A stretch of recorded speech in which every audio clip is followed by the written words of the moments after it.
says that are not, but I think that there's literature and almost everything else derives from the shape and function of the brain. And I think large other parts of culture all around the world are determined by the way the brain is put together. As you can see from the little introductory note there at the top, Roger Sperry won the 1981 Nobel Prize in Literature for his theory on the bi-hemispheric nature of the brain. The brain has two hemispheres, two different sides. They're connected by a bridge of tissue called the corpus callosum. Originally, everybody thought that the brain was all one piece and that it functioned pretty much the same.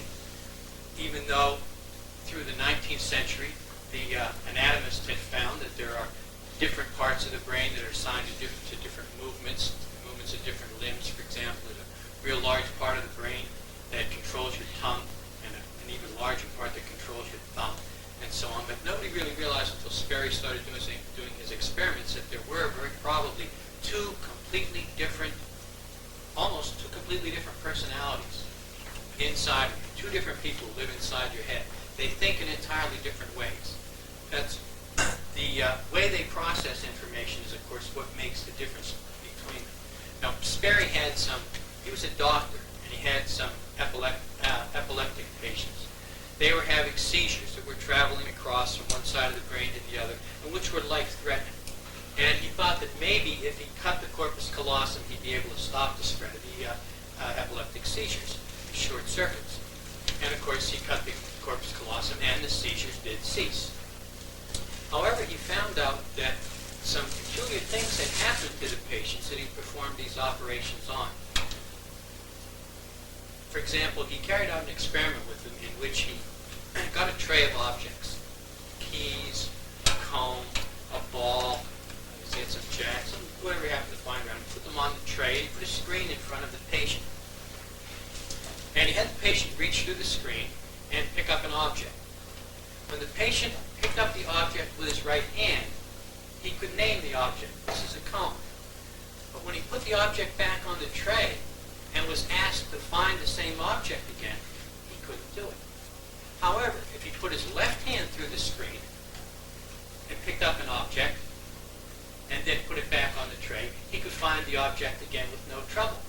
But he couldn't name the object, whatever it was. So what the left brain knew, the right brain didn't know. I should point out initially that the two hemispheres of the brain, because the nerve pathways, as they enter the skull, cross over here where they go through the foramen magnum. The left side of the brain controls the right side of the body, and the right side of the brain controls the left side of the body. You'll see me doing that a lot, touching each side. I'm slightly dyslexic, so I have trouble with left and right. So in order to keep them straight, I have to go, wait a minute, this is the left. So in any case, they cross over.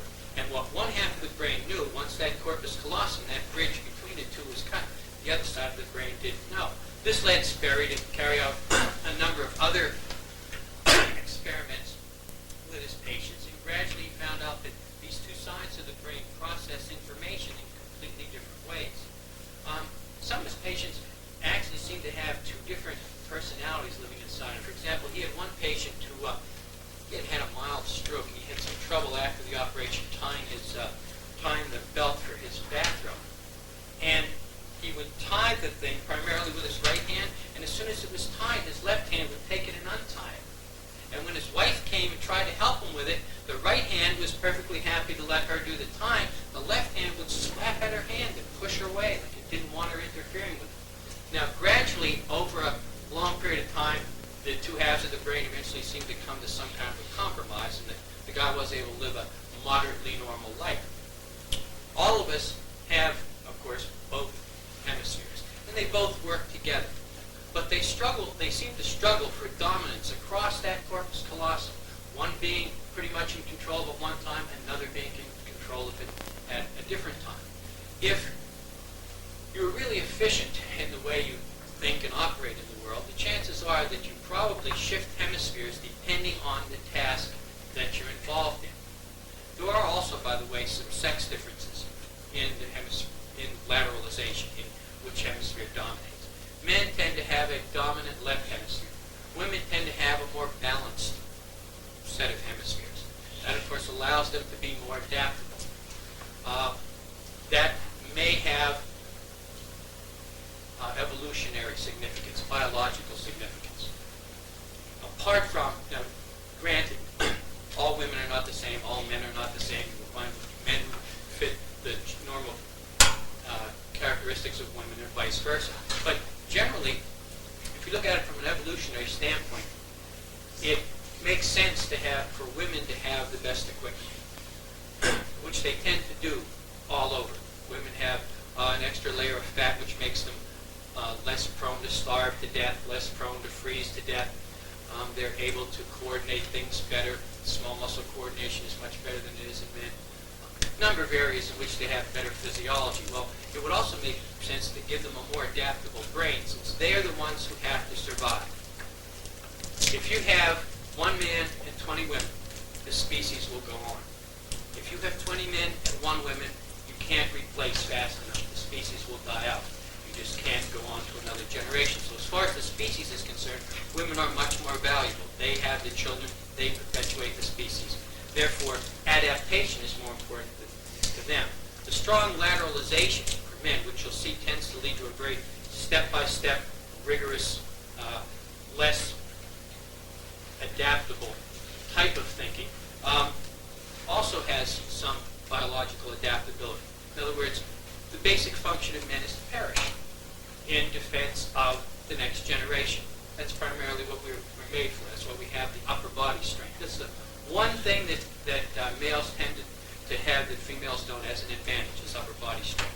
Otherwise, almost all the physiology lands on the side of women. This lateralization of the brain and the tendency for men to have the left hemisphere developed we'll have to get a little bit into how the hemispheres work, but you'll see that this is the emotional side.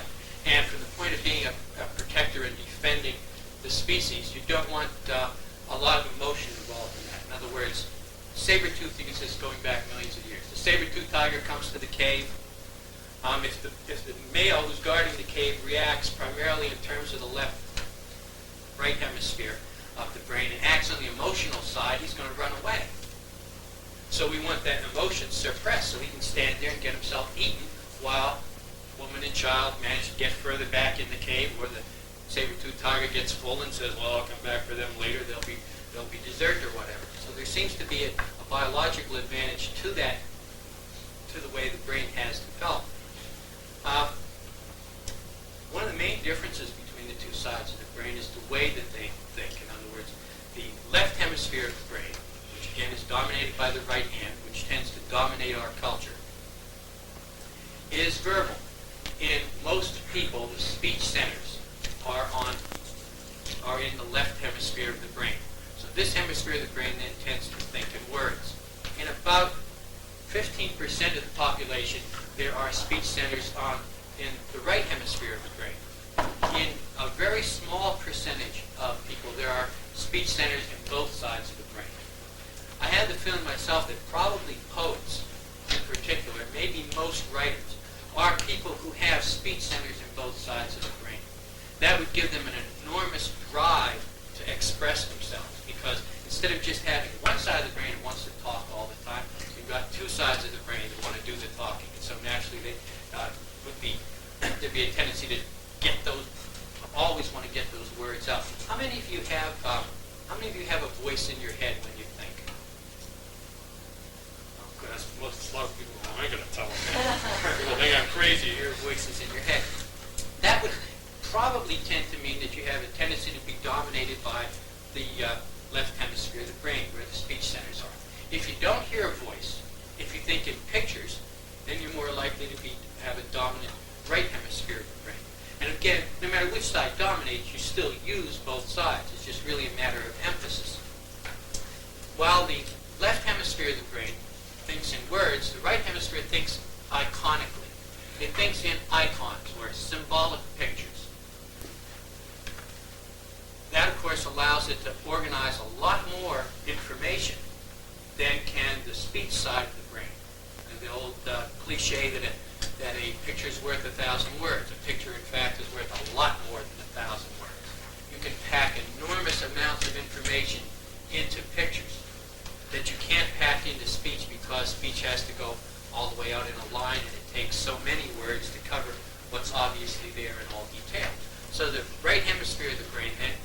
which thinks in pictures, has an entirely different view of the world. It may also be, by the way, that the right hemisphere of the brain is in more direct contact with the limbic system, which is another substructure in the brain, which sends out all the chemicals to the body, all the hormones and things. There is, in fact, a tendency among some scientists to think that we may not really be in charge of anything that we do. In other words, that all human behavior can be broken down to the biochemistry of the brain, what chemicals your brain happens to be putting out. There's also a thing called, before anything can come to your attention, by the way, there's a thing called, I think it's called the P30 or the P300 wave. And it's a little blip which signals attention has been got. Generally, information will flow mostly from the right side of the brain across the corpus callosum to the left. In this process there, they make a compromise back and forth. Well, this is the side that gets stimulated. And the way that it gets stimulated is that the limbic system gives it a shot of the enkephalins. The enkephalins, or the endorphins, are the natural body opiates. Every drug that people take for recreation, the body produces itself.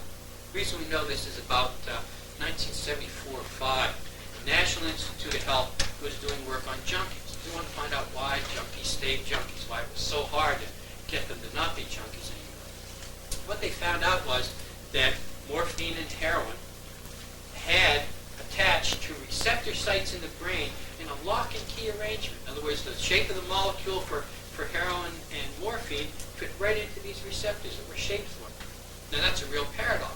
Why would a 4-million-year-old brain have receptors in it for a drug that hadn't been invented probably no more than about 10,000 years ago? The conclusion that they came to was that the body manufactures an analog to morphine. It has a natural morphine that it produces. That's why those structures are there. And since then, they found a whole number of these kinds of morphine. There's a natural, what's the most used drug? Valium. There's a natural Valium. There's a natural speed. There's, in fact, a natural LSD, which we'll get to in a second. The body produces all of these, and when it wants to get the attention of the right hemisphere, it shoots a little bit of that natural morphine into the right hemisphere to get it to go, oh, yes, all right, I'll pay attention to that now. And then we begin processing the information. Now, changes in the brain, or changes in the way we think, which everybody assumes is under our control, may really be under the control of the cycles of chemistry in the brain, the kind of chemicals the body is producing. How you feel or how you react to a situation may again depend entirely on what chemicals are being produced. For example, if you give somebody a shot of adrenaline,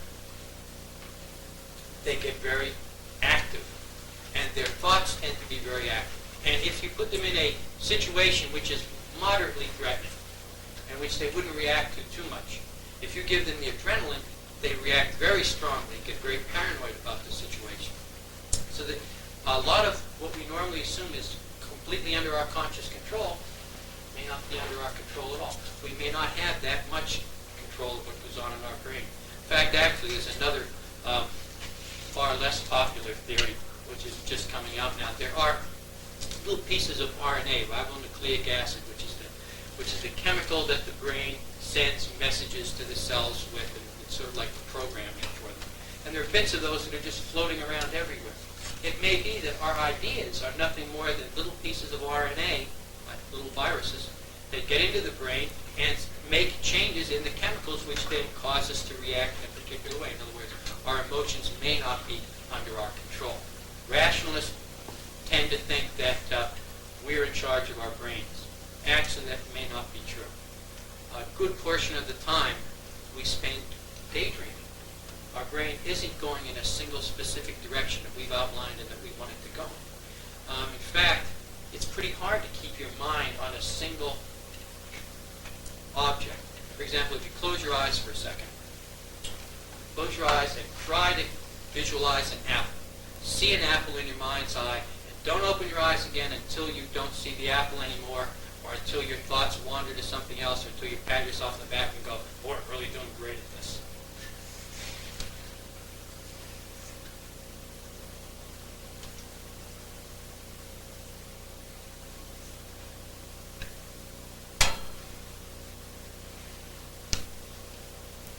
Most people didn't go 10 seconds.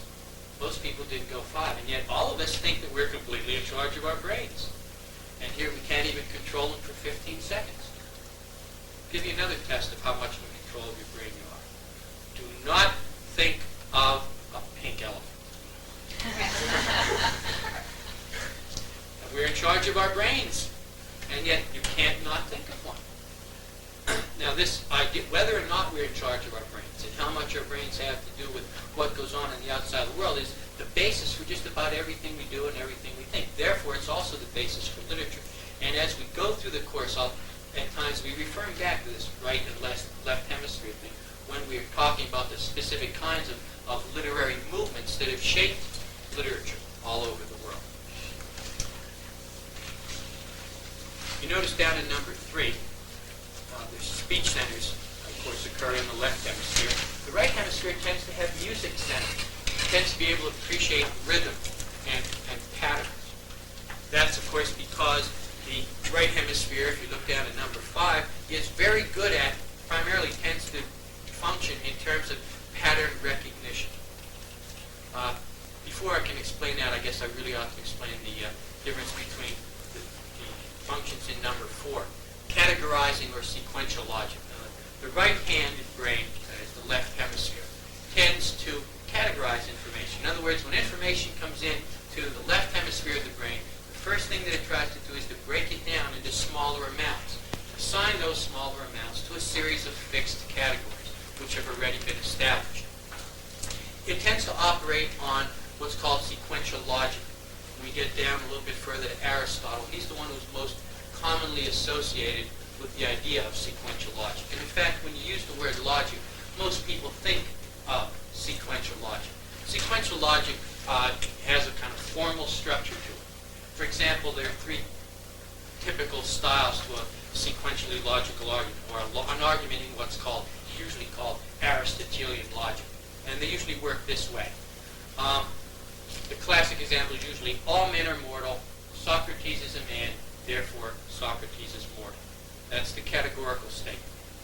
There are also 2 other forms, either A or B, not B, therefore A. Third form for sequential Aristotelian logic is if A, then B. A, therefore B. Since A always follows B. Now, our society, particularly because since science has become pretty much of a religion for us, we tend to accept the idea that sequential logic is pretty much infallible, that it's the real way to think, that it's the only kind of thinking that has any real value to it. In fact, sequential logic is easily demolished. Anytime you get in an argument with somebody who uses sequential logic, you can blow them away if you can get them to make 2 categorical statements. That's that first statement, all men are mortal. That whole sequence of reasoning, those 3 steps, all depend on that very first statement being true. And it also depends on the statement being all-inclusive. In other words, it has to be a statement that covers every situation. All you have to do then to demolish somebody's argument is to find one instance where that all-inclusive statement isn't true. Easiest way to do that is to get them to make a second generalization. Anytime you get somebody to make 2 generalizations, if you think hard enough, you'll be able to wreck their argument, because you'll be able to find a hypothetical situation where the 2 generalizations come into conflict. And that's all you need to do, of course, to wreck the argument. For example, let's say somebody said that it's absolutely wrong to kill people. No excuse for killing anybody. Now, that's a categorical statement. Never kill anybody. All you have to do then is to try to get them to define what they mean by killing somebody and get them to make another all-encompassing generalization. For example, you might say to them, well, that sounds fairly reasonable, but what do you mean by kill? For example, if a guy is hanging by his fingers from a cliff and he can't get up, and the only way that he can get up is if I go and help him, and I don't go and help him, did I kill him? You say, yeah, you can't do that. You have to help the guy up the cliff. Okay, I got him now. As soon as they've said that, they're finished. All I need now is a hypothetical situation where I have to kill to avoid saving, to be able to save somebody else. So all I'd have to say is, guy's hanging from the cliff by his fingers. There's a 6'8" homicidal maniac jumping up and down on his fingers. and he's so big, and he can't be reasoned with. The only way I can keep him from making that guy fall off the cliff into the valley is to push him off. Do I do it or not? Double bind. If I pushed him off, I've broken. You can't kill anybody. If I don't push him off, he steps on the guy's fingers, the guy falls, and I've killed him because I haven't saved him. So anytime you can get somebody to make two generalizations like that, it's easy to destroy the argument. Same with either A or B. If somebody says to you, it's either A or it's B, how can you destroy that argument? Find C. All you have to do is find a third alternative. The argument only works if there's two. If you can find a third, then the argument will fall apart. Same thing of if-then. If this happens, that happens. All you have to do is find one time when the first thing happens and the second thing doesn't follow it. If that occurs, the whole chain of logic falls apart. And almost all of Aristotelian logic, in order to be absolutely true, has to deal with these categorical statements. So in other words, we overvalue sequential logic. We overvalue and have a much heavier emphasis on the right-handed brain, the left hemisphere of the brain, which tends to dominate our way of thinking. Now, the other side of the brain, when you give it information, it tends to take the information and put it into a larger structure. Remember, the other side took information and immediately began to break it down, put it into categories. The right hemisphere of the brain, on the other hand, tends to take it and put it into a bigger picture of things. It doesn't go for smaller and smaller detail. It tends to function on what's called associational logic. Associational logic occurs all the time. You've probably gotten into one of those situations where you start out talking about the weather, and a couple of minutes later you're talking about cream donuts. And you go, how did we get to be talking about cream donuts? When you trace it back, you find out that somebody said, it's a really nice day out today, there's not a cloud in the sky, and the other person says, well, no, I kind of like it when there are clouds. You know, the kind of white fleecy clouds, sort of like the cream that's in cream donuts, and somebody says, oh yeah, I like cream donuts. And you notice how in a chain there, when you follow the chain through, it's a logical sequence. But if you told somebody when to start out talking about the weather and end up with cream donuts, they think you were crazy. But those things are connected by a series of associations. Now, associational logic doesn't, if you measure it by the sequential logic, associational logic isn't real sensible. But it's its own form of logic, and it's equally valid. It's an equally valid way of putting things together. It may be that even in language, although the words are all probably stored over here in the left hemisphere, the pattern that they're put together in may be stored over here in the right hemisphere. In other words, if you've ever had to, say, call somebody up to complain, or if you had to, say, go to your boss and ask for a raise, and you write down exactly what you want to say, never works. Most of us really don't know what words are going to come out our mouth next. We know roughly what ideas we want to come out, but the actual sequence of words really doesn't seem to be controlled by this side. That would, of course, make sense because this side of the brain is much better at finding holistic patterns, of looking for, recognizing patterns in large amounts of data. You can see under number 5 there that the left hemisphere looks for detail. If you give it something, it tries to find gradations in it. Again, breaking it down into smaller and smaller pieces of information. Pattern recognition, on the other hand, is looking at things and being able to notice how the flow of the information runs. To give you an example, actually, there used to be, a guy named Marshall McLuhan said once that there were two kinds of people. There were print-oriented people and there were media-oriented people. Now, he was saying this in 1969, and 1969 was an enormous, during the hippie revolution, was an enormous generation gap. Now, there had always been a generation gap. Even back among the Greeks, I think it was Plato who wrote about how the young had no, all they wanted to do was ride chariots through the streets and get drunk and fall off the chariots and stuff.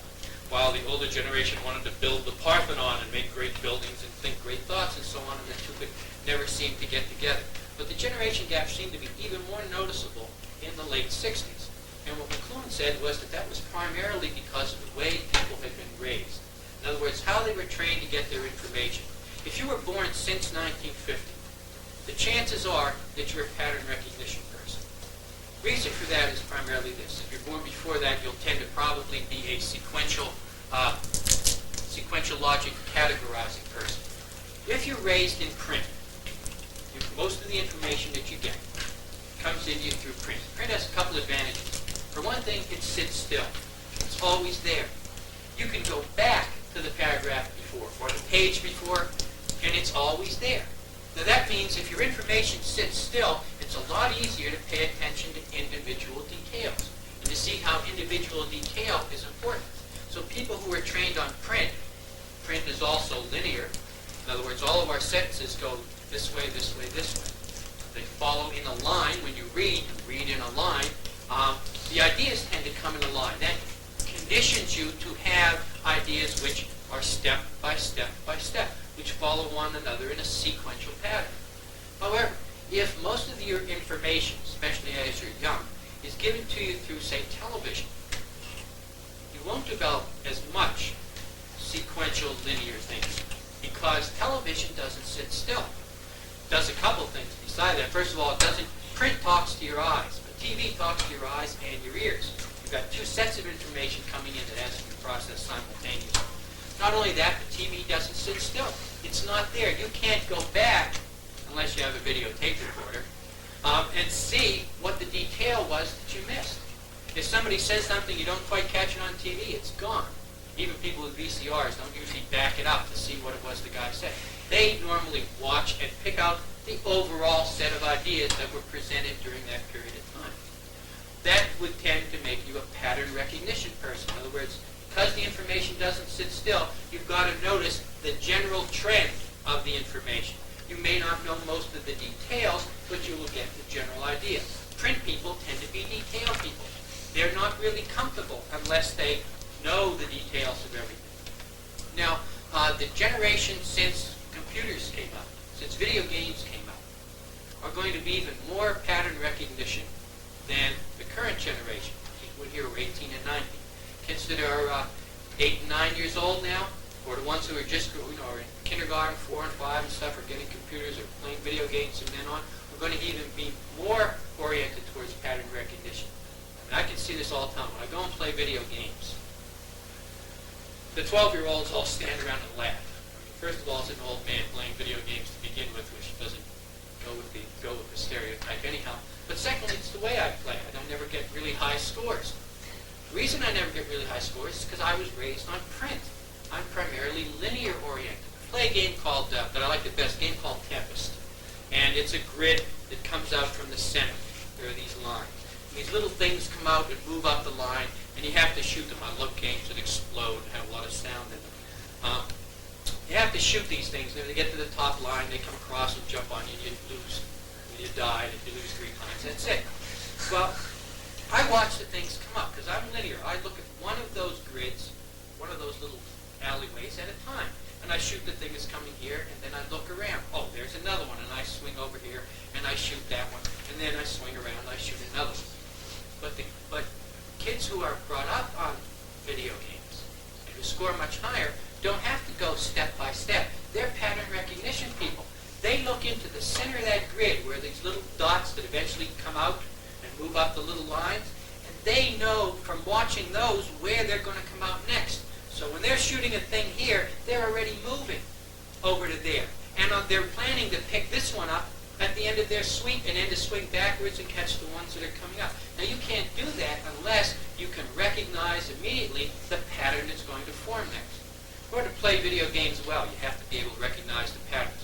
It takes me $40 worth of quarters to figure out the first board of the game, because the boards change and you go on to the new boards. It takes them about $3 or $4 because they have an increased pattern recognition. It may also be, though, that generation might be a New Balance generation, depending on where they play their video games. If they only play them in the arcades, then they'll tend to be increasingly pattern recognition people who deal with strategies, with overall flows of information. If they play their video games on their home computer and also do computing, then they'll be tending to use both hemispheres. Because when you write a program, first First of all, you have to recognize with this side of the brain overall where you want the information to go. And then you have to use this side of the brain to write out the step-by-step program. So we may have a new generation which is capable of using both sides of the brain better than any of the previous generations. Of course, we may just end up with a generation that loves to play video games and nobody will ever work. They'll just take drugs and play video games all their lives. And the people who are practical and right brain will continue keeping the trains running on time and making the video games that everybody's going to play. The left hemisphere, if you look down at number 6, is also good in terms of number. Left hemisphere people tend to be better in math. Men tend to be better in math overall. One of the more recent studies was they took all the people who scored over 500 on the math, and there were something like 6 or 7 times as many men that did that as women. Part of that, of course, is society. Women are not encouraged to go into math. They never really have been. Nevertheless, that this side tends to seem to be able to deal with it because it's step by step. This is the step-by-step side of the brain. This side of the brain can count great. The other side of the brain, the right hemisphere, can't count past 3. Everything above 3 is just many. You see that also in a lot of very primitive cultures which don't have a written or much of an oral language. They tend to only count up to 3 and to have the next number as many. However, this side of the brain ought to function better, and probably does in higher math, algebra, trigonometry, stuff where you're not really using numbers. You're really using images. A plus A squared plus B squared equals C squared and so on. That's not numbers. That's symbols. This side of the brain tends to process symbols. Probably, now that looks like it ought to give women the advantage in higher math. The reason I would think that it doesn't is that if you're going to succeed in math in schools, you have to fill in all the steps. Filling in the steps is this side of the brain. Forming overall patterns is that side of the brain. If you went through high school math and you always got things marked wrong because you had their answer right but you couldn't put the steps in, you're probably dominated. You probably have a dominant right hemisphere of the brain. Or if you always knew the answer and then because they always require the steps, you got the answer and then you worked your way backwards putting the steps in, that would mean that you tend to have a dominant right hemisphere of the brain. Now the fact that math requires all the steps to be in puts people who are intuitive, who are able to recognize the pattern as a whole, at a disadvantage. And may well be why males tend to dominate in math, not because they're really better at higher math, but because they're better at the step-by-step putting things together. The left hemisphere of the brain tends to be the more practical side of the brain. It's good at planning stuff. Remember, it's good at putting stuff together step by step by step. If you're going to plan something, you need to be able to figure out what you have and where you need to put it and in what order it tends to go. The other side of the brain tends to be more visionary. It deals with dreams rather than plans. Overall goals. This is what I want the place to look like. I'm going to build a castle. This is what I want the castle to look like. That overall vision tends to come out of here. But if you only have that side of the brain, you'll never get the castle built. You'll know what you want, but you won't be able to say, no, wait a minute, I need the bricks, and then I need the cement, and I forgot I needed to dig the foundation first. Oh, too bad. I have to tear all that down again. Step-by-step side of the brain, plans, practical in that sense. The left hemisphere of the brain likes rules and regulations and precedent. Precedent, of course, is what has happened before. The last time we came to this situation, how did it work out? And again, it likes rules and an order to things. It's good at taking stuff and putting it into categories. Well, if you're going to put it into categories, you have to have rules for where things go. If you work step by step, rules help you to work there too. There's nothing, neither one of these sides of the brain is better than the other. And it's not even better to be dominated by one side more than the other. They're both useful. Of course, the trick is to apply which brain to the task. The right hemisphere, on the other hand, tends to be impulsive and to deal primarily with feelings, with emotions, and with sensations. This brain likes sensations. If you look down there in number 15, this brain's first question is, how does it feel? This brain's first question is, what does it mean? If you come up and kiss somebody who's dominated by the right hemisphere of the brain, they go, ooh, that was nice. Do that again. I like that. If you come up and kiss somebody who's dominated by this side of the brain, they go, why did you do that?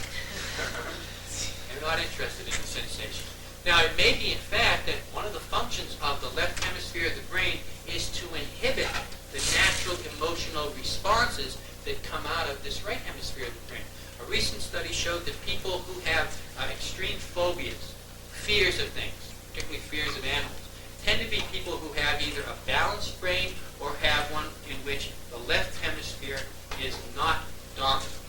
And the reason for that, of course, is this side generates the emotions. Remember, the limbic system shoots a little bit of that natural morphine in there to get its attention, and that tends to generate the emotions anyway. So you have this emotional response generating out of this side of the brain. That goes across the corpus callosum, and then the brain on the other side says, let's not get carried away here. No need to panic. We'll figure this out. If you don't have that side of the brain to say don't panic, this side of the brain is going, ah! And there's nobody here to say, calm down, it's all right. Everything could be solved. There's a reasonable explanation for all this. So naturally, those people then would tend to have phobias. Again, lateralization, this being the emotional side of the brain. Later on, you'll see when we move into the different literary movements that, on the one hand, romanticism and metaphysical, the romantic, so on, tends to emphasize emotion. They tend to be people who believe that emotion is the key to what literature ought to be all about. The other side tends to emphasize the intellectual. Thinking is what everything's supposed to be about, not feeling. That set of contradictions has never really been resolved, and in fact, it may not even be resolvable. That thing about the two sides of the brain also leads into another point that's made up in that paragraph, and that's the parallel between Freud's idea about how the mind works and Sperry's idea. Freud's basic idea, well, Freud has there are two flaws with Freud. First of all, he put his theories together based on the patients that he saw. The patients that he saw lived in a culture which was probably the most sexually repressive culture that ever existed. 19-teens and 20s, Victorian Germany. Probably even more repressive than even the Puritan era in America. Now, the reason that skewed Freud's data and caused him to think that everything was rooted in sex was because almost everybody who came in to see him had sexual dysfunction. Their problem was sex. But the problem wasn't them. The problem was that they lived in a crazy society. And most of his patients were also women. Women were more sexually repressed than men were, so they had more problems. Anybody who had a normal sex drive in Freud's Germany felt guilty about it and came to him and said, I have these terrible, horrible dreams that are all full of erotic images and so on, and I don't know what to do about it. So he assumed, because everybody he saw seemed to have problems with sex, that sex was at the basis of everything. When in fact, we know now that that is not entirely the case. There are people who have perfectly satisfactory sex lives who are still a mess because their jobs don't work out right. In fact, what you do for a living, the work that you do, may have as much to do with your emotional well-being as anything else. If you're not happy in your job, it tends to destroy the rest of your relationships. So one of the flaws in Freud is that he overlooked that whole series. Another flaw was that he never could really establish physical structures that paralleled the structures that he said were there psychologically. He said really there are three basic structures. First of all is the id. The id has all the instinctual drives: hunger, thirst, sex, fear. This is the side, he sort of pictured it as almost an animal that lives inside of us. Always wants things. It's counterbalanced by, in his theory, another part of the psychology, another part of the mind, called the superego. The superego has all of the rules, what's good and what's bad. The superego generally gets its rules from society, from your parents, from church, school, whatever, however the culture imposes those things. But it has all the stuff here that you ought to do. Now, those two are always in conflict, or generally in conflict in Freud's theories. So they need a mediator, because the id looks around and goes, I want that, and goes to reach for it, and then the superego immediately jumps in and goes, you don't own that. That's not yours. Leave your hands off that. That's naughty. Don't touch that. And they're both equally strong. So what they needed was a mediating mechanism, and the mediating mechanism Freud called the ego.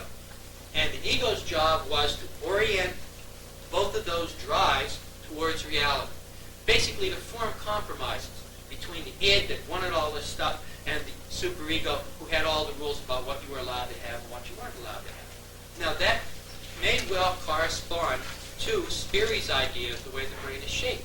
Over here in the right hemisphere, we have the emotional side of the brain. The side which has all the basic drives, the impulsive side. Again, the strongly emotional side. And over on this side of the brain, we have the step-by-step, logical, rules-oriented side. And the part that makes the compromises between the two, the bridge of tissue, the corpus callosum, in which these two sets of demands come together and are balanced out, or one dominates as opposed to the other. But it's in the corpus callosum where that integration between the two drives takes place. That now gives Freud, gives a physiological basis. Science always want to see the mechanism. They want to know how it works. Where are the gears on this thing? One of the reasons Freud was initially attacked, and maybe somewhat later, besides the sexual bias in his work, was this idea that there wasn't any physical structures. Well, it may now be that there are physical structures, and they correspond to these three parts of the brain. And that the corpus callosum is more or less a battleground, a bridge across which two armies fight for control. And sometimes one holds the bridge, and sometimes another holds the bridge. And a lot of the time, they have a ceasefire, and they make a compromise on the bridge. So we switch back and forth between the two. The left hemisphere, see number 9 there, tends to be analytical. It wants to analyze things, to find out what they mean, to break them down into smaller and smaller units. The right hemisphere of the brain is emotional. It just wants to feel good. This is the brain that wants to party all the time. And this is the one that says, we have serious business to do here. Let's get down to work. We have homework now. We can't go up. This is the side of the brain that says, who cares about it? Now is the moment. It may also be that this side would also be the time-oriented side. The side that, arranges events in a time structure. And that this emotional side doesn't have a real concept of time. It lives in the now. So that when you say to this side of the brain, we'll do it later, there is no later for this side. It wants it immediately. It corresponds to Freud's hungry id. What it wants now. And we have the other side, which has a time framework, which goes, no, we have business to do now, we'll do that at a different time. You go home and explain to my parents that I'm right hemisphere. Because you want to party all the time?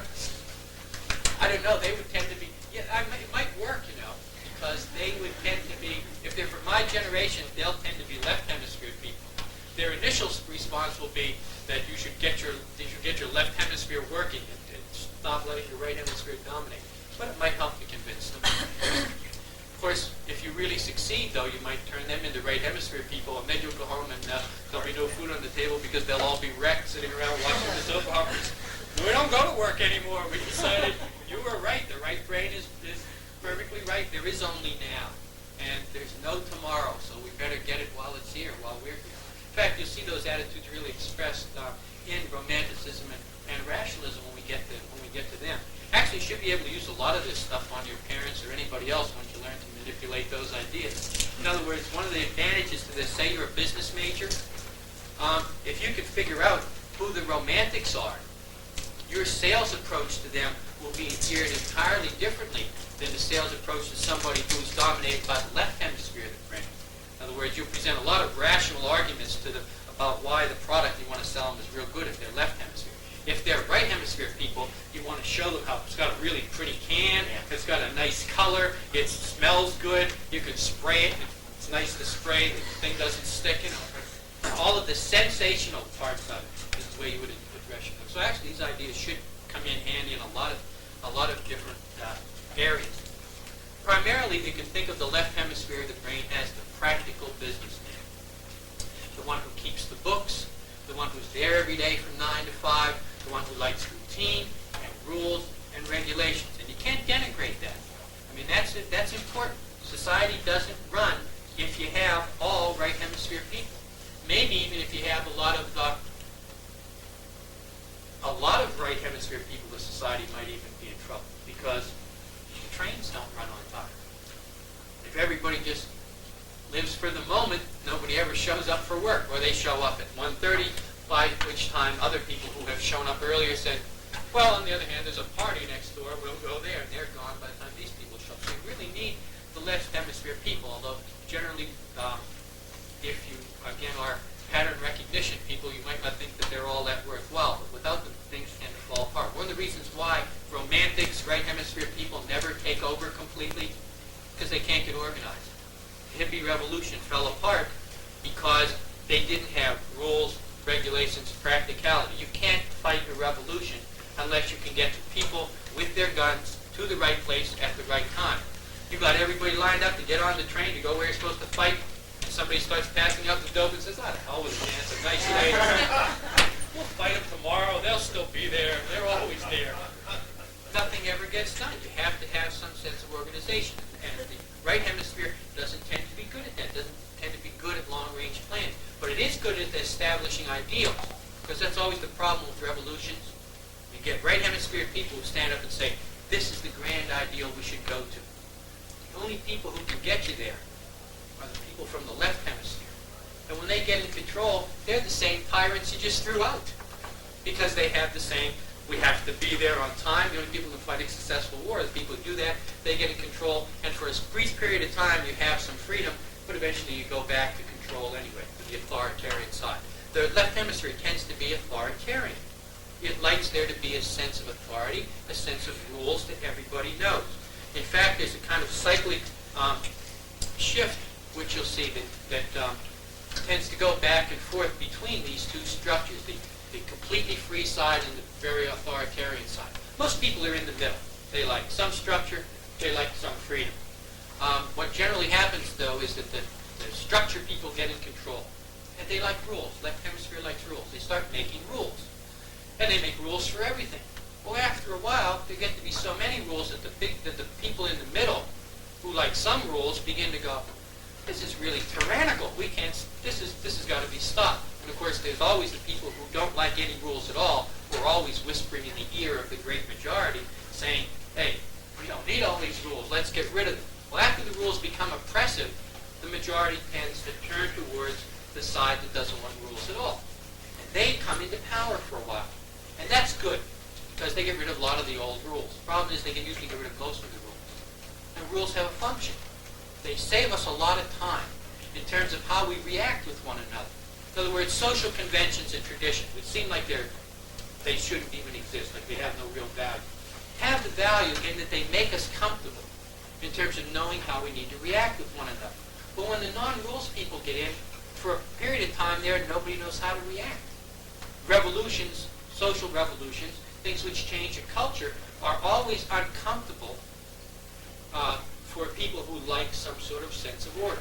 And then what generally happens is there gets to be no rules. The great mass of people in the middle go, well, I didn't like a lot of rules, but this no rules at all is too scary.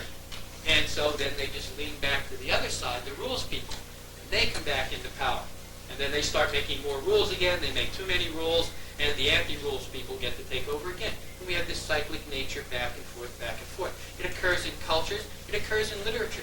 Those series of different literary forms at the bottom, classical, the Renaissance, neoclassical, rational, realistic, naturalistic, existential, which we're going to cover, and we'll be covering these things in pairs so you can see the contrast between them.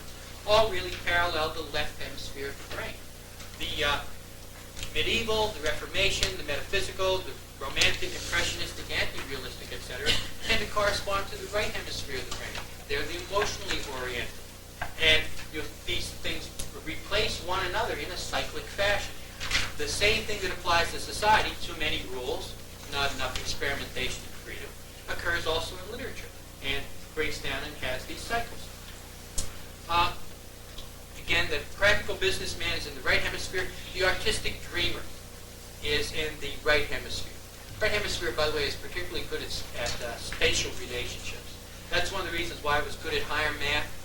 Instead of thinking of things in a line and as a series of numbers added to one another, the right brain tends to think of the A plus B plus C as things arranged in space. And by arranging those, when you set up a computer program, you usually see there's a flow chart first. There's a big circle represents this kind of information. It's going to go over to here. The square block represents another kind of information. It goes over there. That's the pattern recognition side. That side tends to be extrapolative, intuitive.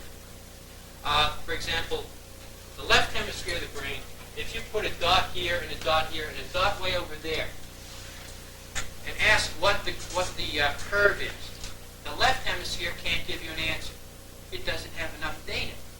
It's not good at pattern recognition. It's good at step by step. If you give it 2 dots and ask it where the third one is going to be, it'll probably be able to put it in.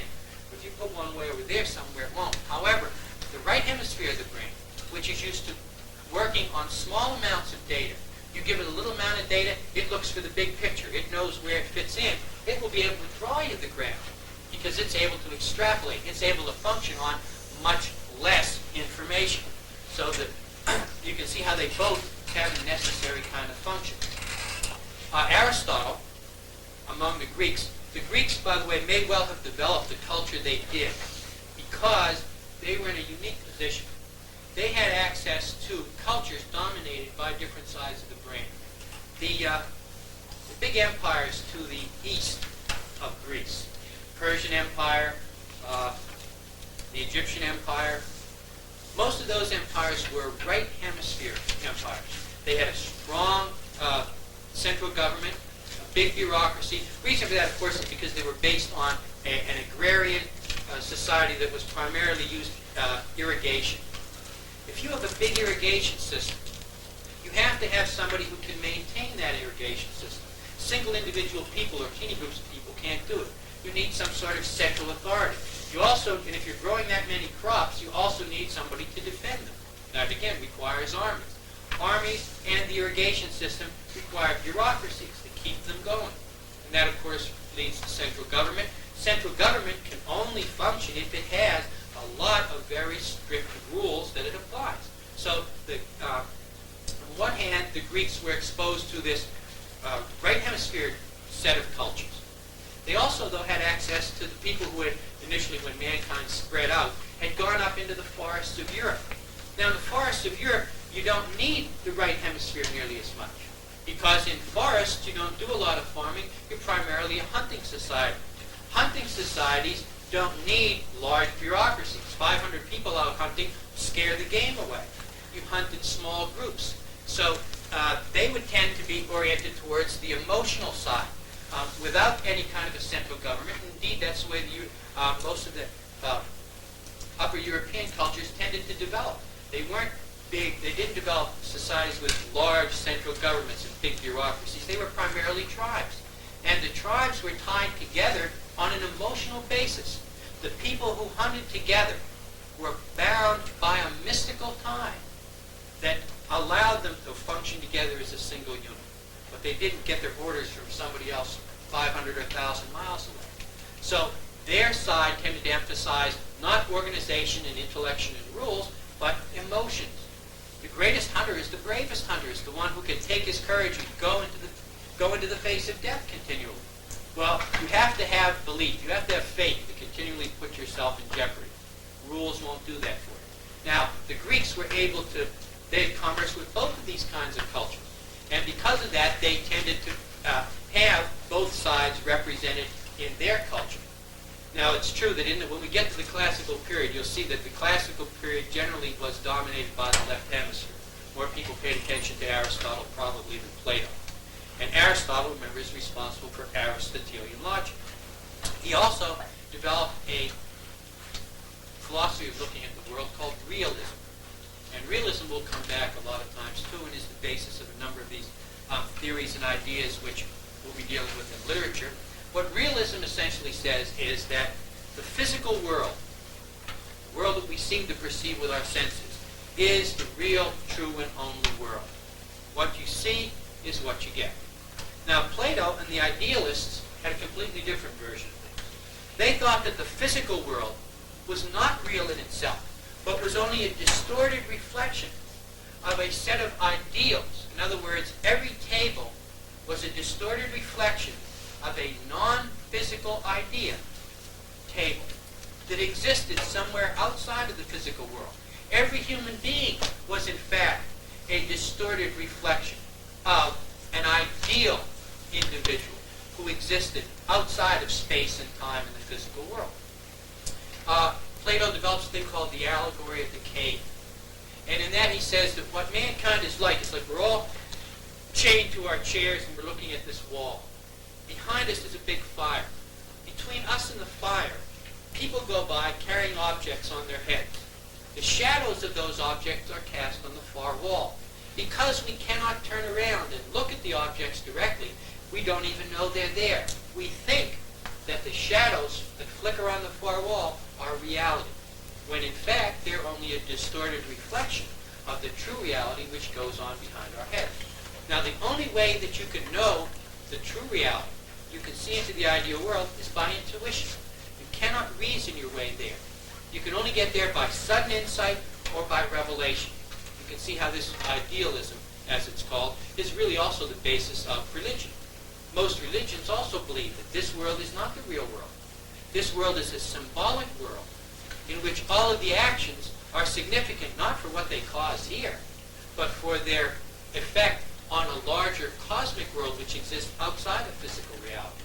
Idealism, of course, has come down, eventually becomes romanticism, and the metaphysical and is fairly strong in the medieval world as well.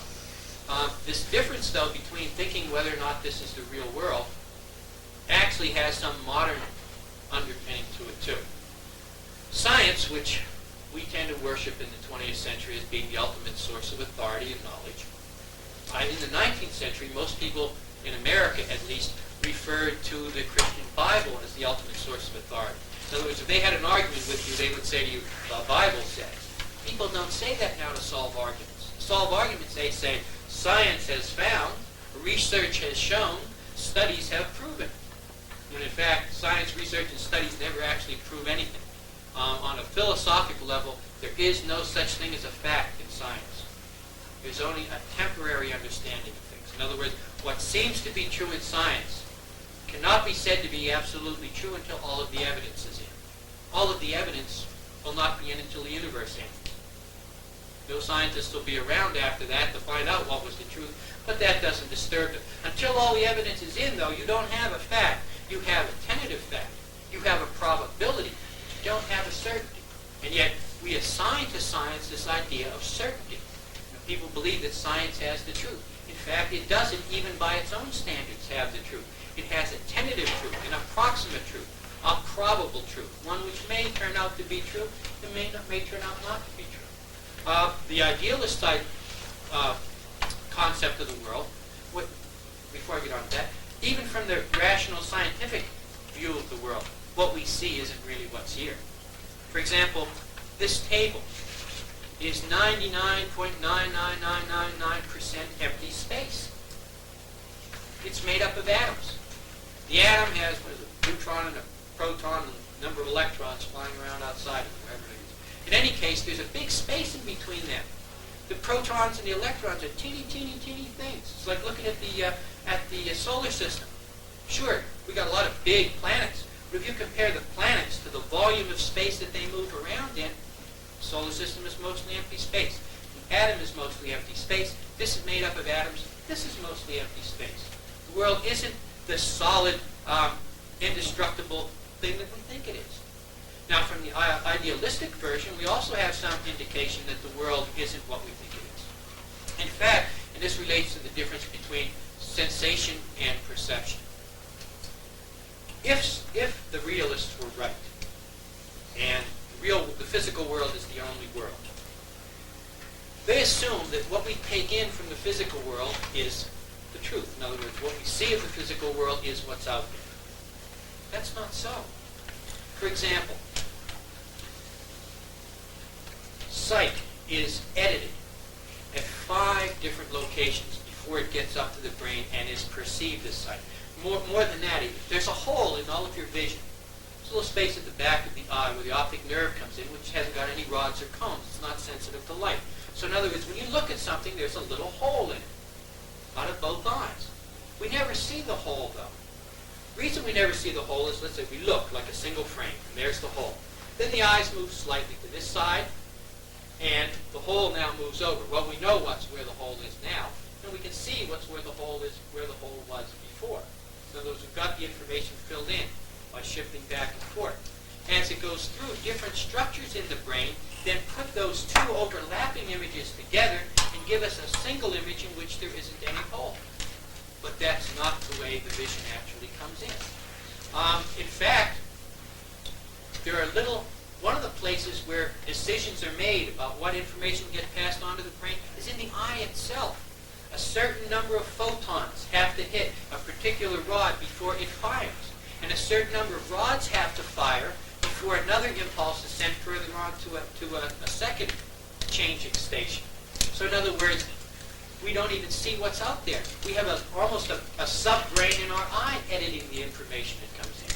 All of what we take as the world is our perception of the world. And perception is not sensation. Perception is edited sensation. Same thing happens with the ear. Hearing is edited in 3 or 4 different areas. In fact, the only sensation which goes directly to the brain without editing is the sense of smell. Because the olfactory bulb is itself a part of the brain. There's a little postage stamp area up here at the top of your nose, and the molecules spit in a lock and key relationship, and that information goes right up to the brain. That's probably why psychologists have found that the most vivid memories are those that are generated by smell. Somebody shows you a picture of your elementary school, you'll have a memory.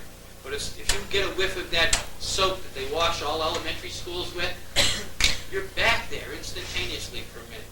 The sensations it's as if it's happening all over again. But the rest of our sensations are all edited, and edited in a whole lot of different ways. Well, first of all, what we take into the world isn't even what's out there. We're sitting here in the bottom of an ocean, a big ocean of air. We don't seem to notice that. We're also sitting in an ocean of magnetism. Nobody can see it. Moreover, we're here, this room is filled with infrared radiation. All of us are really chemical furnaces. You could even think of continually oxidizing. You can think of people as candles. We get lit when we're born, and we oxidize our entire material. When we've oxidized it all, we're dead. That may be what getting old is. You're burning yourself up, and you begin to shrivel as you oxidize your material. Now, all of us are sitting here, these little chemical furnaces with infrared energy flowing off all of us. If we could see in infrared, what you would see when you looked around the room would be vague shapes of people inside of columns of rising, radiating energy. And that's out there, and yet we're not aware of it. We're not aware of the magnetism. We're not aware, really, of gravity all that much. There are all kinds of energies surrounding us which are not available to us. Our window on the world is a very, very narrow window. I mean, it's an impressive window. We can hear I think it's from 15 to 20 or 25,000 cycles per second, different variations of sound. But compared to all of the possible vibrations there are, that's not awfully big. In other words, we're limited even in our sensation of the world. And then our limited sensation of the world is further acted upon by our perception, by the organizing structures in the brain, which may even be inborn. So in other words, we can't even take in with our senses what's really out in the physical world. And when we do take it in, the brain imposes structures on it which perhaps distort it and change it.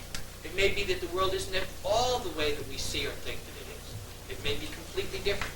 But we are forced to see it with these sensory apparatus and then with the structures that are built into our brains. And everybody sees it differently. That's another thing. We all have differences. For example, if I put a whole lot of dots up on this board, put them up random, and didn't tell you why they were up there, most of us would look at them and begin to see, ooh, there's 3 dots in a row. There's a little triangle of dots. There's a half circle of dots. In other words, now those patterns aren't inherent in the dots. Finding those patterns is inherent in our brain. And that may be the way it is with the rest of physical reality. In other words, we only see what we are prepared to see. And some of that is wired into our brains already, and some of it is culturally conditioned. You can't find things that you don't believe are out there. If you think that something doesn't exist, you're not going to be able to see it. There are cultures in which people see ghosts all all of the time. Everybody in the village walks past the burial ground in the center, and they see the ghosts of their ancestors. And they see them. They literally see them. But if you take a Westerner there, he can walk right up to the ghosts and not even see them at all. Because, now that doesn't mean that there are necessarily ghosts there. What it means is that the culture has imposed a pattern on people that allows them to see things whether they're there or not. You can see it all the time in say, misprints and things. I don't have, there's a slide that says, so you have a triangular sign that says go to right, but it really says go to right. There's two twos in it. Most people will not see the second two. Most people will just ignore it because they don't expect it to be there. That's a pattern that's been culturally imposed. So over on the ideal side, a side that says the world is not the world, they may well be right. The world may only be the habits of perception which we are trained to accept and the basic wired-in biological perceptions which we're conditioned to. We may not be able to see the world. The idealist may be right. There may be vastly more to existence than we think there is. There's a fact to take a rationalist approach to that. Our whole perception of time is just that, a perception. It's a result of our sensations. A guy named, I think it's Zeno of Athens, another Greek naturally. It's probably why the Greeks came up again with all those ideas which are still current in our culture. Most of those questions were asked by the Greeks. They may even have been asked probably before that, but they were asked especially by them. And they've never really been fully answered. Maybe they can't really even be fully answered. Zeno of Athens, right? You know what happened? Did you know what happened just there? The right hemisphere of my brain, which organizes all of this, says, okay, this is where we're going next. It has the general pattern. The right side of my brain, which fills in the bit by bit the detailed information, started filling in details. Filled in its details, and then it said, where do we go next? And the right hemisphere of the brain said, find out for yourself, smart guy. Where we're going next is Zeno of Athens, of course. So you still had it recorded there. But that lost it. The right hemisphere of the brain was in charge of the bridge, the corpus callosum, lost it. Now it's got it back again. Zeno of Athens said time doesn't exist. In fact, time cannot exist. Because in order to have time, you have to have motion. You have to have sequence. Before I can walk to the door, I have to walk halfway to the door. And before I walk halfway there, I have to walk half that distance. And before I walk half that distance, I have to walk half that distance and half that distance and half that distance. There's an infinite series of halves. I can never complete it because I can never get to the first half, because there's always a half of that distance. Motion is therefore impossible. So we can't get all the way over there because we can never get halfway to halfway to halfway to halfway to halfway. What Zeno, that people said to him, well, how come it seems like we move around? Zeno said, you don't move around. Consciousness moves around. That's the only thing that moves. What we have is an infinite plane of events. Everything that ever can or will happen is already there, like little statues. Halfway, halfway, halfway, halfway. An infinite number of statues there. Consciousness plays across those statues. Just the way when you show a film. Nothing moves on a film. You have a series of still pictures. If they go by at 18 frames per second, you don't notice the flashing and the blank screen in between, and we see motion. That's what Zeno says happens in real life. In real life, nothing moves around. Only consciousness moves across a series of fixed frames which are there and permanent forever. Some support for Zeno comes from, now Zeno's right. One of the reasons why we would seem to perceive things as time would be, again, rooted in our physiology. Nerve impulses don't travel at the speed of light. In fact, they only travel about as fast as a propeller-driven airplane. I mean, if you hit your thumb with a hammer, it seems like you knew instantly. But in fact, it took some time. If your arm were 20 miles long, there would be a period of time when you could see the pain running down your arm. Actually, it only goes to the spinal column, then right back to get your hand out of the way, and then it goes up to the brain. But it travels at a relatively slow rate. Now, because of that, it means that we can only take in whatever information is out there. Let's assume that everything that could exist, say Zeno was right, everything's out there. We can only take it in a little bit at a time because of our sensory apparatus. In other words, time is not an artifact of the world. Time is an artifact of our brains and our sensory apparatus because they are not instantaneous, because there are lag in them. We have to view things bit by bit by bit. That gives us the illusion of sequence and the illusion of time. But in fact, time may not even exist. Time doesn't exist. That puts us right back into the idealist camp of there being complete and perfect forms which exist outside of time. In that case, all of us would be perfect in our overall life cycle, but would seem to be imperfect as we go through it step by step. In other words, when you get to the end of your life and pop back out into the ideal world and become part of the ideal human being again, and we're able to perceive that, you would see it in its totality and be able to say, all in all, that was a pretty artistic life I had. It seemed pretty miserable at the time, and I was unhappy a lot, but looked at from the grand perspective, it was beautiful. Again, that requires us to move outside of the illusion of time. We have other illusions, of course, also, which may be conditioned into our brains and may be a part of our physiology. For example, everybody's got a different biochemistry to them. Same chemicals, but different amounts in different people. Let's say you're a person who has just a slightly overactive adrenal gland. Got a lot of adrenaline in there, so you're always revved up. When you're presented with information, you may be the kind of person then who jumps to conclusions because you're used to working at a really fast rate of speed. Somebody else who had an underactive adrenal gland, had less adrenaline in them, would work very, very slow, would tend to be a placid person. If you give them a whole mass of information, they might work their way very slowly through it and eventually come to the same conclusion you came to, but in an entirely different way. Take them a lot longer to do it. So in other words, our physiology determines whether or not we pay attention to patterns or whether we pay attention to detail. The old cliche about optimist and pessimist. You know, there's a glass that's half filled with water, I think. There's half a glass of water. Optimist looks at it and says, oh, it's half full. And the pessimist looks at it and says, it's half empty. Same glass of water, different set of perceptions. That may be based in what kind of chemicals are in his brain. The optimist may just be people who have a lot of the enkephalins pouring in all the time. They're happy all the time because they're wrecked. It's, oh, a whole half a glass of water. Good, I'll pour it on myself, see how it feels.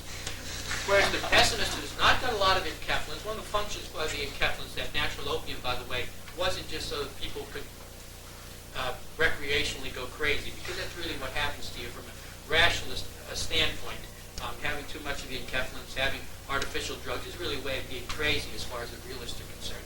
One of the reasons for that, the chemical developing, is of course it had an advantage for survival. In other words, if you have natural morphine in your body, and the saber-toothed tiger comes along and takes a bite out of you, if you don't have any enkephalins, you're going to lay there writhing on the ground, screaming and hollering while he chews off your other leg, your arm, and your head. But if you've got enkephalin, as soon as he bites you, the brain shoots out all of these natural morphine. You don't feel that leg. You can get up and run away.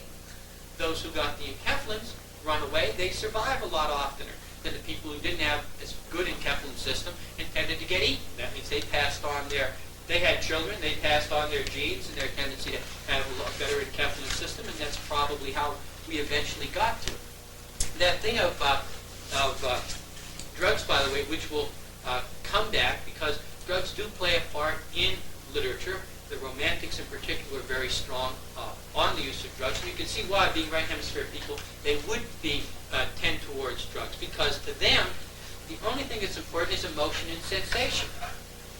Drugs tend to enhance emotion and sensation.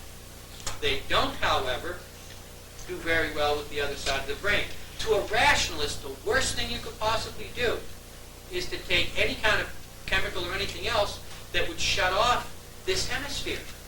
To a left hemisphere person, the thing that separates us from the animals is this rational part of our brain.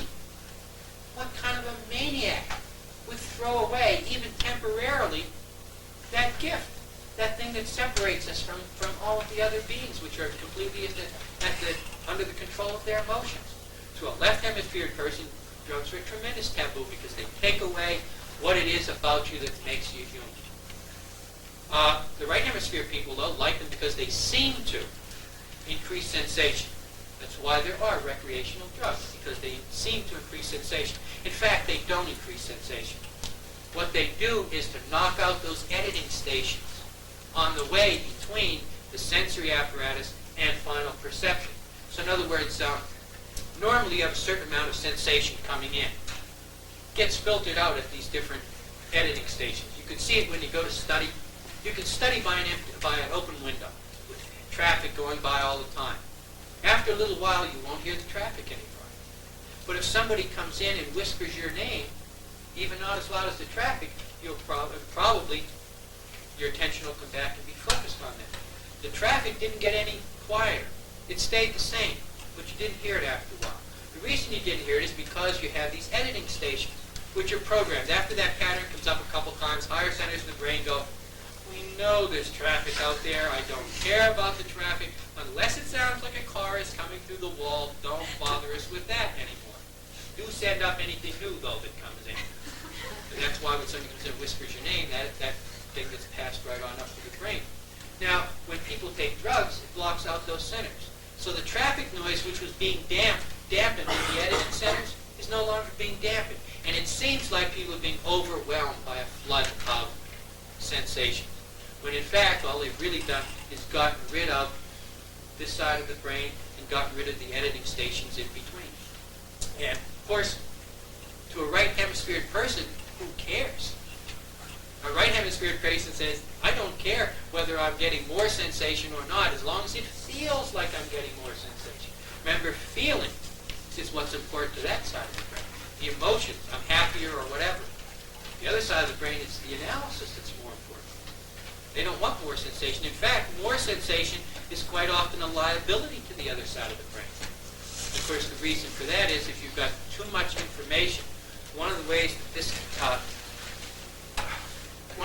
to get a shift, if you're normally a left hemisphere person and you want to shift and try processing with the other hemisphere of the brain, there are a number of things you can do. Most of them involve either increasing the amount of stimulation to the point where the right brain can't handle it. Remember, left brain can't handle it. Remember, the left brain goes step by step. If you give it 6 things to deal with, it'll take the 6 things and start arranging them in order. If you give them 60 things, it's got to arrange the 60 things. And if you give it 6,000 things, it's got to arrange them in order. But when you show that side of the brain 6,000 things, it goes, forget it. I'm never going to get to the end of this. I'll never make any sense out of it. It throws up its hands and shifts control over to the other side of the brain. Other side of the brain, give it 6,000 pieces of information. That's okay because it goes, ooh, I got more stuff to make a picture out of. And the more information you give this side of the brain, the better. The more information you give this side, the more tendency it has to just throw up its hands and say, I can't handle this anymore. Let the pattern recognition side take over. Because that's when you have massive data, pattern recognition is the best way to handle it. When you have to analyze data, though, of course, this is the better side to handle it. Realism, of course, leads again to science, which we now accept as being generally the basis for what's true in the world. And science requires experimentation. And we assume that because science experiments, because it looks at the world, it sees what's out there, and then it makes statistical judgments about what it sees, that will necessarily come to the right conclusions. And its conclusions will be valid. May not be true. From the right hemisphere side of the brain, one of the things that, by the way, that science bases its validity on, and the left hemisphere bases its validity on, is mathematics, is numbers. The side of the brain is good at numbers. It likes to count stuff. You want to prove something in science, you have to have something measurable. In other words, you have to have something to count. If you don't have something to count, science can't make any kind of a judgment on it. From the right hemisphere's view, though, that's all of science is based on mathematics, and mathematics is nonsense. Even actually from the left-handed perspective, you think about it, If you have a rule, it ought to be true all the time, if it's the truth. And yet math is full of things which are true. Accept, and accept, and accept, and accept, and accept. That's magic. That's not really rationality. It's not really logic. Also, statistics. A lot of science is based on statistical verification of things. How many of you have had statistics? Oh, you should take statistics. It'll teach you to lie with numbers. Take literature, because that teaches you to lie with words.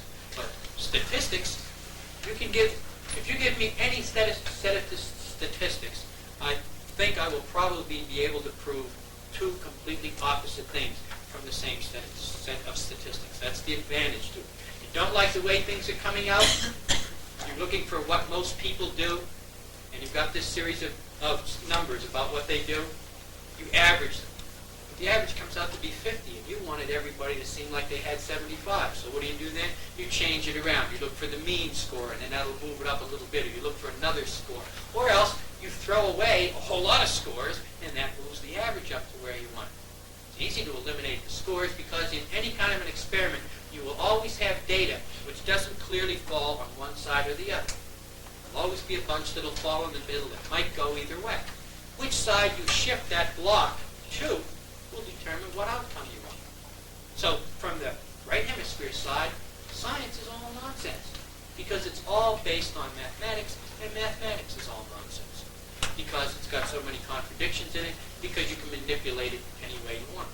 So if you raise scientific arguments to the right hemisphere of the brain, it doesn't care. In fact, actually, the right hemisphere of the brain doesn't want to listen. The right hemisphere of the brain goes, I don't want to see all those numbers. Numbers are so boring. Give me something to do. Give me something with some sensation in it. Give me some pictures to look at. All of the ones look the same. You want to show me ones? Give me some old English ones and some Arabic ones and I want some colored ones, some red ones and some green ones and stuff. Then I'll pay attention to it. This side of the brain, however, is looking for the quantity that's involved in things. Now, these, of course, will also eventually lead to the basic literary movements which you see listed below. The classical, they're also involved in the Renaissance. The Renaissance is a rediscovery of information.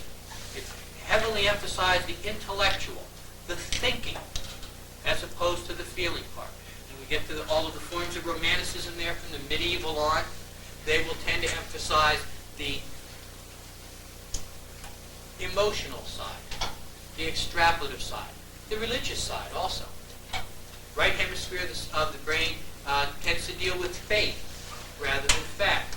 In fact, from a religious point of view, you couldn't have a reasonable act of faith. In other words, take the existence of a supreme being. You have to get to that from the right hemisphere side. Because on the left hemisphere side, there's so much evidence that there couldn't possibly be a supreme being, or if there was one, he would have to be crazy.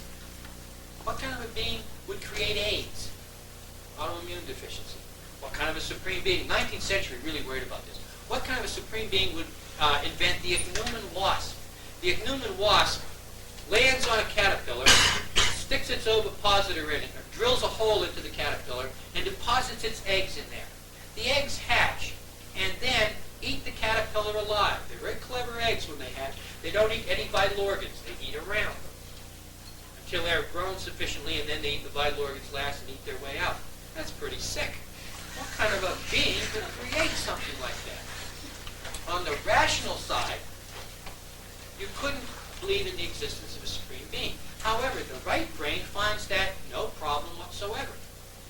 Because in order to have faith, you have to act not along with, in other words, if there were proof of the existence of a supreme being, believing in a supreme being would not be an act of faith. It would be an act of rationality. To have faith, you have to go in direct defiance of what everything on the rational side of your brain tells you. And that, of course, tells you that there is a supreme being. That requires a leap of faith. It also requires seeing things from a larger perspective. For example, one of the reasons why it would seem to a left-brain, rational, scientifically oriented person that there couldn't be a supreme being is because there's so much misery and terrible stuff that happens in the world. So that looks like there couldn't be life. However, the right brain would simply look at that and go, that doesn't matter. All this is a distorted reflection anyway. In other words, if you paint the mirror red or you paint the mirror green, it doesn't change what's real. To the right side of the brain, the things which seem to be terrible in life are not terrible because we don't die. That's the real drawback to science in the right and the left hemisphere. The left hemisphere says you die. That's it. The physical world is the only world.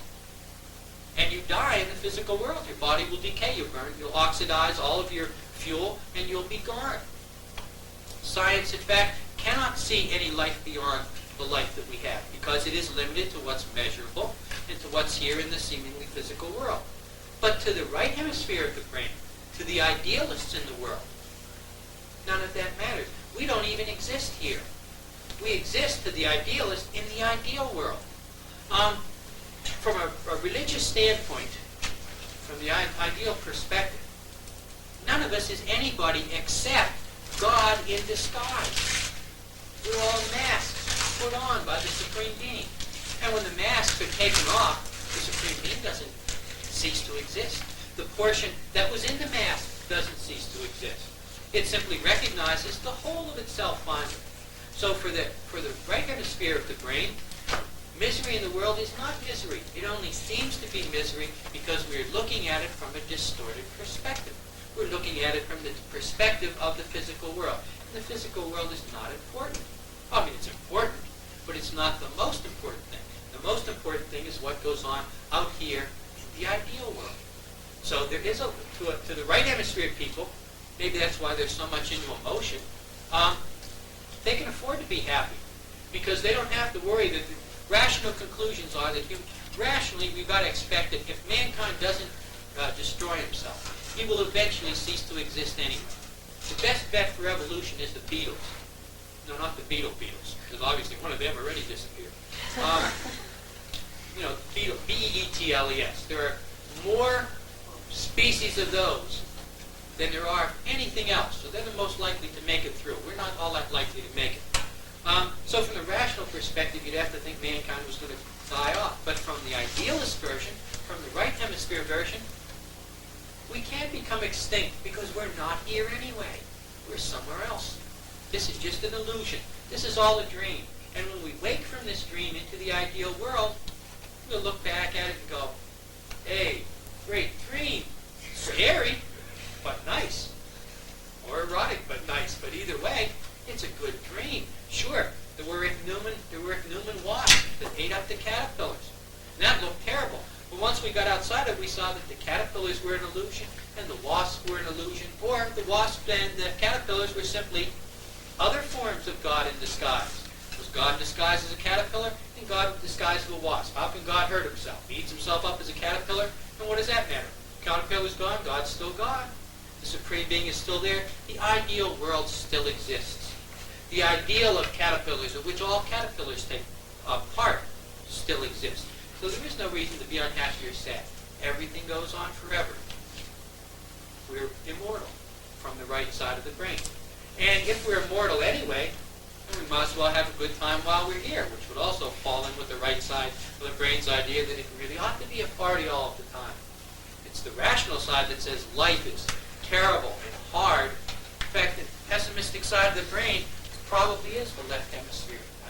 Think about it. Because the left hemisphere says we die. If you're not going to get out of this alive, that makes it pretty depressing. The right hemisphere, on the other hand, would be optimistic because it says you can't die because you're not even alive. We're not even here. All this is an illusion. Come to think of it, you really don't have any proof that you're here, you know. This could be a bad dream. You may wake up from this at any instant. All of you have almost certainly had the dreams where you're running from something, and then you wake up, and your heart is beating, and you're breathing hard. While you're in that dream and running, I mean, there are a couple kinds of dreams. There are dreams in which you're dreaming and something is chasing you, and another part of you is going, it's only a dream, don't worry about it. But there are those other dreams where whatever is chasing you is really chasing you, and when it catches you, it's going to eat you or whatever. Or you're falling, and when you hit the bottom, that's going to be it while the dream exists. It's only when we wake up that the dream becomes unreal. Lao Tzu has a great parable on that. He said, once there was a man who dreamt he was a butterfly. And when he woke up, he wasn't sure whether he was a man who had dreamt he was a butterfly or a butterfly who was still dreaming that he was a man. There's no way to know until you wake up whether you really came here or whether this is all just a bad dream. And you'll wake up at home in your bed and go, boy, I wasn't in that crazy place. Ideas like that flowing around. There's no way to know until you're in that state. The dream state, in fact, does seem to use the right hemisphere more than the left hemisphere. So it may be that when we go to sleep, we perceive the world as it actually is, the ideal world. And when we're awake, we perceive only the physical part of the world. But again, it depends on which of the two brains that you tend to be associated with, which dominates it. Anybody have any questions on that, what we've covered so far? Brilliant people. The four critical approaches and their assumptions. Oh, I'm sorry. What dominates creativity? It's generally thought to be the right hemisphere. Because in order to be creative, you have to put stuff together in new ways. This side of the brain has its rules. It can't go beyond its rules very well. Probably, though, the carrying out, science even, the creative part of science really probably comes out of this hemisphere. Because if you notice, whenever there's a breakthrough in science, it's always somebody who was carrying out an experiment to do one thing and found something else. Or had a dream. A lot of stuff comes out of dreams. Einstein's whole theory came out of a dream that he had. He was on a trolley moving away from a clock. The benzene ring was discovered in a dream. What happens is that you have an intuitive perception of a truth in science, and then it's turned over to the left hemisphere people. And they work out all of the experiments that eventually proves that that original insight is true. Creativity is usually associated with that artistic right hemisphere of the brain. Any other questions? Now, the four different kinds of aesthetic, critical approaches to literature, which I had mentioned in the first lecture, really be looked at really as two sets of right or left brain ways of looking even at literature. Now, the biographical approach to literature assumes that you've got to know about the author. You have to know what happened in his life. It assumes that the person who wrote whatever it is you're reading is the only person who could ever have written that the way that it was done. That it's an outgrowth of his individual set of experiences, his own individual ways of putting words together, the words that he's been exposed to, the ideas that he's been exposed to. The more, from the biographical standpoint, the more that you know, about the person, the more you'll be able to understand the work. That has an inherent drawback, by the way. You can see that that's a right hemisphere approach. It says the individual is important. It says that you have to be able to get inside the person to be able to get inside their work. It's basically emotionally based. The reason that one person could only do that writing is because only his emotions went into it, and nobody else can have those exact same emotions. You have to be a little bit careful, though, sliding over and using the other side of the brain when you use that approach, and reasoning in reverse. In other words, if you're looking at a piece of literature, let's say you're looking at a piece of, you know that Edgar Allan Poe lost his mother when he was 2 years old. It's legitimate to say that part of Poe's poetry, Poe said that the most romantic subject, the most proper subject for a poem is the death of a beautiful woman, because that represents the loss of beauty from the world and so on. It's legitimate to say Poe probably got that idea because he lost his mother and he lost about 4 other women that he was in love with. And that led him to it. It's not legitimate, though, to take a work from an author you know nothing about and try to make judgments about their life by reading their work. That kind of stuff was done in the late 30s. Sigmund Freud's daughter took Poe's work and said Poe really had an unresolved Oedipus complex. He was afraid his father would deserted him. He thought he was coming back, and because he had lost his mother, that psychologically that made him different. You can't look at somebody's work and say, oh, this guy was really gay, but he was in the closet and wasn't mentioning it because he wrote in 1930, and that was something that was a scandalous, if not dangerous to your life thing to admit. However, you can't take Walt Whitman, who we know is gay, was gay, and find places in his work where his being gay affected the way that he wrote the kind of poetry that he wrote. That is legitimate. So in other words, it is okay to reason from the life to the work. It's not legitimate to reason from the work to the life. The second kind, the literary, is a left hemisphere way of approaching things. That says that there are all works come out of a tradition, even if they go against the tradition that they're born in. Remember, writers are also readers. They read literature as they grow up. They make their own determinations about how good or bad that literature was. To the person who uses the literary approach, what a writer does is determined by what other writers have said about the purpose of literature. What ought literature to be? Again, should it show people how they ought to be? Should it show people how they really are? Should it propagandize them to social responses? Should it do something to change the culture? Should it entertain people? Or should it enlighten people? All those are questions. How you answer that question develops a literary movement. The people who take the literary approach assume that a writer has to answer those questions one way or another. How he answers those questions determines how he writes. How he answers those questions is reflective of the literary movements that were current while he was born or that occurred before he was born, the ones that he was exposed to. And the way he writes then is related to how other people have written. That's, of course, a left hemisphere thing because it sets up a series of rules. We know this guy is a naturalist because he does this, this, and this. We know this writer is a romantic because he does this, this, and this. We can approach the work by applying a set of rules and criteria. The third kind, the historical perspective, assumes that the real, most important thing affecting a piece of literature is the time when it was written. Not really the person, but the times. For example, that the Civil War had a greater effect on what was being written than the events of Poe's life had on what he wrote. They believe that everything emerges out of a time, out of a historical setting, and that the historical setting determines what's good and bad and what can be written. And in fact, they have some basis for that, what can be published. If you write really flowery, sentimental poetry today, it's not going to survive. It's going to disappear because it'll never get published. And so it'll never get to another generation. So from the historical perspective, again, what gets done is really the effect of a series of rules imposed by the culture. 19th century, nobody could have written, take that back, erotic novels were written, but you would never have been able to publish them widely or to get famous for having written them in the 19th century because the times were sexually repressive. They didn't allow that kind of literature. You couldn't have certain kinds of endings. If you had, for example, anybody in your novel who broke any of the laws in any major way, they had to be punished at the end, even if the laws were bad laws.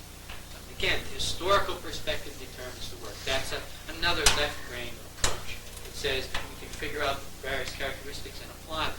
The fourth way, the aesthetic approach, is another right hemisphere approach. It says the only thing that's important about a piece of literature is how it makes me feel.